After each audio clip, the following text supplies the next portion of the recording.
Kalen Patterson, Midwest Muscle. I'm here with. Rodney Harris. All right, and you know this woman, Jenni Brenner.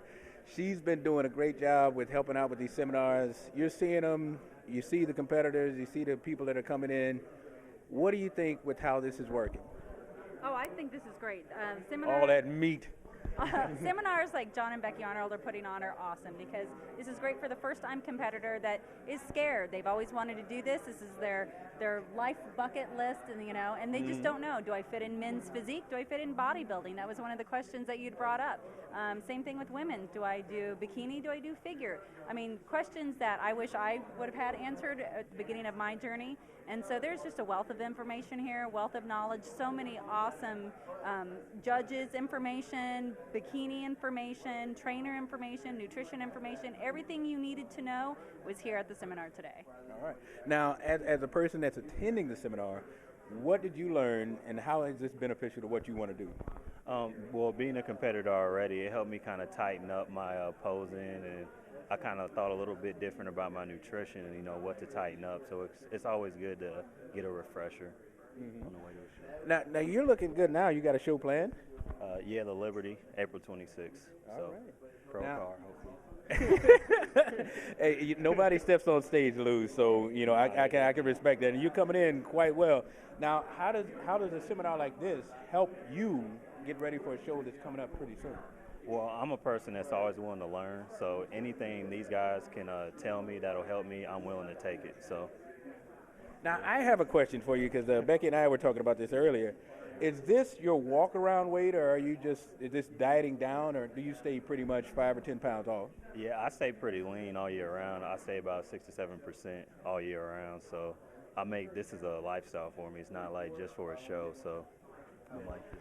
And that's something that Jenni has always picked on about, staying within so you don't wreck the metabolism and you don't tear up your body. Because we do address, we're doing all kind of restructuring, and the last thing you want to do is actually be harmful, and you speak on that a lot. I do. I shared my story today, and John and Becky were talking about how it's so important that you're watching your electrolyte level, you're watching the hydration, you're watching your sodium, your cholesterol, all these levels that are in our bodies for a reason to keep us alive, keep us healthy, keep us going. When you start manipulating it, you need to be aware of it. Talked a lot about training, being good trainers. I've said it before, reference your trainer. A good trainer will always give you references because they know that they are safe, they know that they are good, and that they have nothing to hide. And so you want trainers that say, yep, I'm all for you checking me out and looking at my background, looking at the people I pose and I compete with and that I put on stage. So again, we're talking about training, and then, like you said, it's a lifestyle. Yes. It's not a 12-week diet in and then just eat pizza and Mexican for the next 3 weeks, because then you're gonna wreck your body and you're gonna have a bad time. So just really important stuff that John worked on tonight, nutrition and about whether sodium intake and water loading and dropping, and just how hydration is so important. And so it's not just about winning that trophy on stage, it's about a healthy body. It's about you guys doing it safely and enjoying the process on stage and off stage. And, as a person that walks around at this kind of weight, I'm sure you've had to pass up different kind of meals, and family members are always trying to, help you out with eating because they feel like you're not eating enough. How do you address the person, you're speaking to somebody that's not familiar with, saying no or being able to, attest to the person like, no, I can't eat that right now, or that's just not a part of my life anymore? Well, this is a passion for me, so I'll eat the same thing every day if I have to. This is just something that I love to do, so anything that you're passionate about, you're willing to go the extra mile to do it. So there's nothing stopping me. So yeah. And now, as you compete and get better, your body starts developing, and you start seeing the changes. That actually promotes you eating healthier and doing better.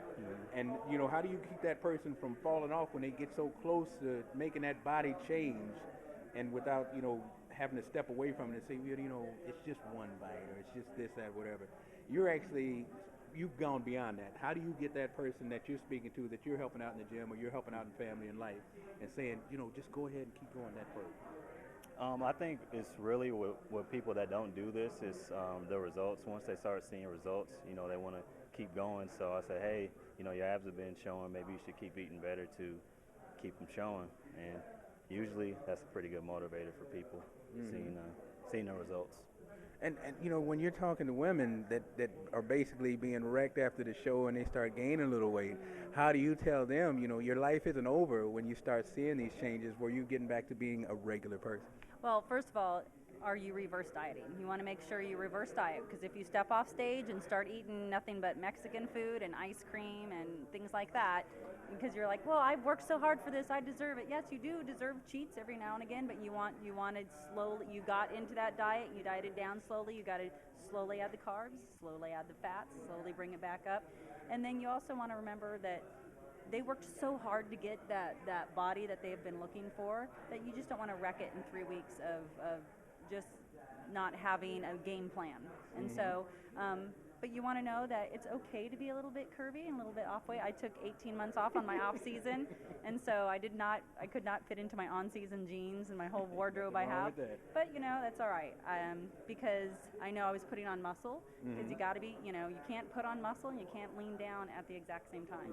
Especially for women. Women, it's hard. We kind of got stuck with the estrogen gene. So it is harder for us, and especially if you're an older woman or if you're a mom.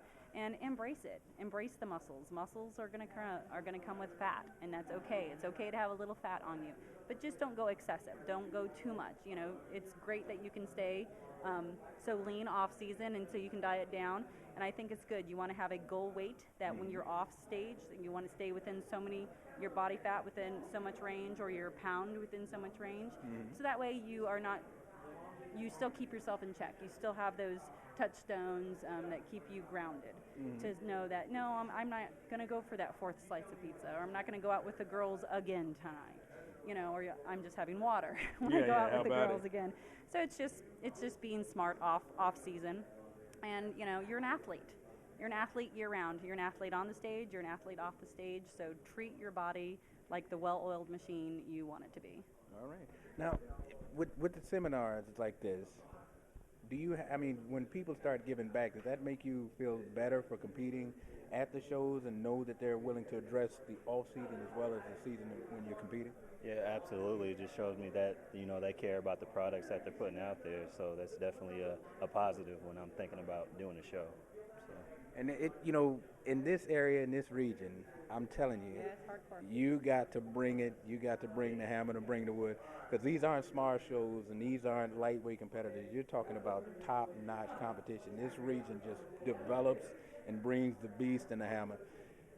When you have seminars that bring this out, you know you got to step it up, because you're already seeing what people are bringing. How do you feel, even right now? You feel you got to do improvements or whatever? Definitely. I don't really look at other competitors. I just look at, you know, making improvements on myself. So I'll see somebody that's maybe got bigger legs, but I'm not gonna go and hit my legs, you know, 3 times a week because of that. So I'm gonna just focus on improving myself within each show. So. Well, introduce yourself again. Rodney Harris, all right. Jr. And this is Jenni Brenner. Don't forget Liberty Show, April 25th, 26th. John and Becky, they're always so great at making every competitor feel welcomed and feel safe and feel just happy. They want every competitor to just feel at ease and enjoy it. That's why they do it, and that's why I love helping out in the seminars. And they're passionate about it. They are passionate about it. I love that about them. Jenni Brenner. It's worth the trip. It's always worth the trip to see you guys. Kaylin Patterson, Midwest Muscle. We are out.